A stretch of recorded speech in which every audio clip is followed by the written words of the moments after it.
What if I told you that you could make $1,000,000 in 24 hours, even if today you are buried in debt, with no savings, no assets, no family connections, no wealthy friends to lend a hand? What if I told you that you could cross from poverty into prosperity faster than the clock strikes its next cycle, even if you have failed in business, wasted years drifting, and find yourself now with nothing to show but regret? You would call me extreme. You would laugh in disbelief. You would whisper to yourself, "It cannot be so." But I tell you, I have seen fortunes turn in a single day. I have witnessed wealth rush toward a man as sudden as a storm, while his neighbor waited decades in vain. And I say to you now, it is not chance, it is not accident, it is not luck, it is law. A law hidden from the multitude because they would rather mock than obey. A law the rich will never shout from the rooftops because they know most men will not pay the price of definiteness. You are thinking, how? How could this be? Do not rush. If I were to give you the answer in one word, you would dismiss it as too simple, too unbelievable. That is why I will not hand you the treasure in a sentence. I will walk you into it law by law until your own mind cannot escape the conclusion. By the end of this speech, you will not only believe that great wealth can arrive in 24 hours, you will know why and how. But before I show you, let me place a warning before your eyes. If you treat this as mere entertainment, if you drift while you listen, if you take these words as inspiration but not as command, you will gain nothing. You will walk away exactly as you came, poor, doubtful, waiting for someday. This law does not honor the lazy. It bows only to the definite. Think of this. Why does one man remain stuck for 30 years in the same misery, while another secures his fortune in a single day? Why does one man accumulate nothing but bills and disappointment, while another walks into opportunity as though it were prepared for him alone? The difference is not education, not inheritance, not connections.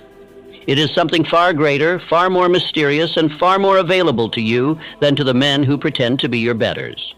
Frank W. Gonzalez discovered it when he stood in his pulpit and declared, "What I would do if I had $1,000,000.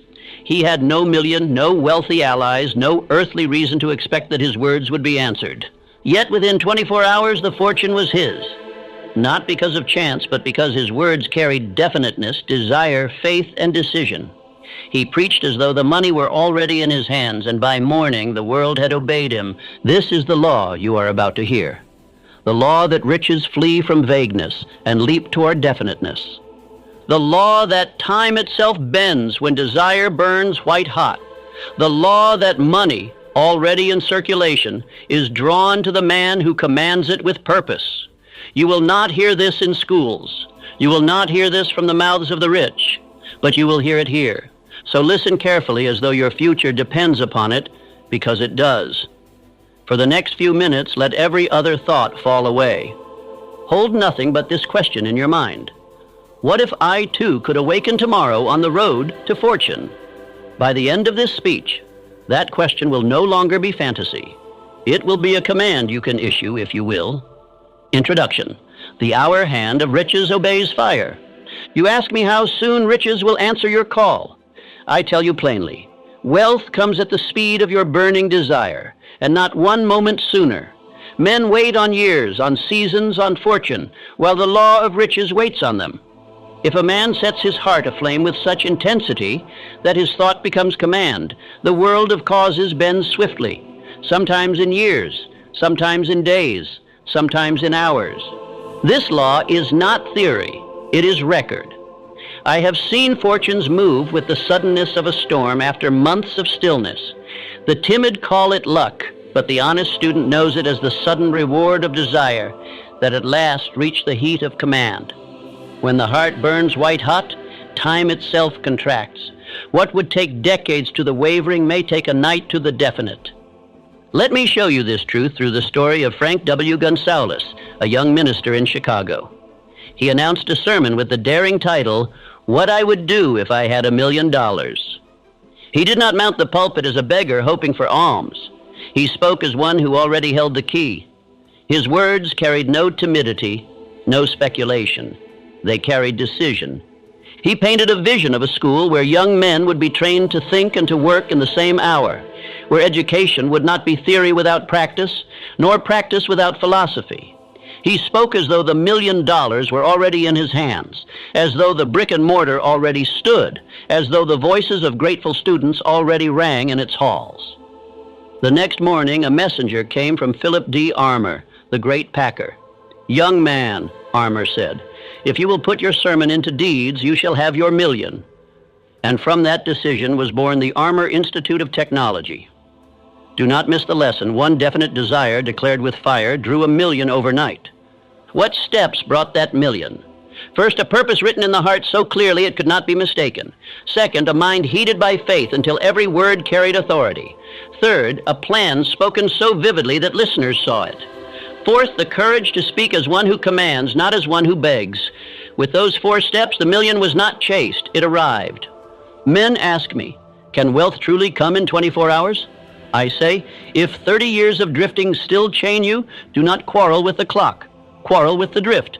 Yet know this, when desire reaches the heat of command, fortunes do indeed arrive with astonishing speed. Many men have awakened one morning poor and lain down at night rich, for they finally decided. You must learn to distinguish wishing from desiring. Wishes are smoke, desire is fire. Wishes drift with idle talk. Desire fixes its eyes, burns in silence, and moves the limbs to action. Frank Gonzalez did not wish. He declared. Armour did not pity. He invested. The $1 million did not stroll. It hurried, because purpose had summoned it with unmistakable fire. Understand this law. Wealth is not drawn by chance, but by definiteness. Riches are timid around the wavering. They leap toward the bold. The money you seek is already employed by someone else. It will change hands when you prove the stronger master. The purse of the world is not scattered at random. It flows to order, to clarity, to strength. Do not waste your breath on luck. Luck is the name weak men give to the harvest of definite men. When you hear a rich man shrug, "I was fortunate," look behind him. You will see ledgers of definite figures, pages of plans, councils of allies, records of services rendered before reward. He speaks of fortune because he knows the crowd will not believe in method, but method is what crowned him. And now you would know the method. Here are the 7 rules that, when obeyed together, form the band success formula. They will sound like iron to ears, softened by drift, but to the ready they are keys to command. Use one without the others and you will limp. Use all together and you will run. Before you take the first step, bind yourself to a vow. Say aloud, I will no longer drift. I will write my purpose. I will heed it with faith. I will bind myself by decision. I will plan and move. I will enlist allied minds. I will give more than I am paid, and I will insist upon results. That vow is your passport across the border that separates drifters from masters. Ask me again how soon wealth can arrive, and I answer with the story you have just heard. The distance between want and wealth was 1 night's sleep. The sermon was not magic. It was definiteness with heat. The same law is waiting upon you now. If your desire is lukewarm, do not accuse the law. Kindle your fire, and the hour hand itself will hurry. Rule 1, write the decree. The world obeys definiteness. Wealth begins not in vaults, but on paper. The first act of a master is to put his purpose into writing. The drifting man talks in clouds. The definite man writes in stone. Take your pen and decree the exact sum you will possess, the date by which it will be yours, and the service you shall give in return. A man who will not write will not reign. Paper without ink is the birthplace of drifting. You may speak with zeal, you may dream with fervor, but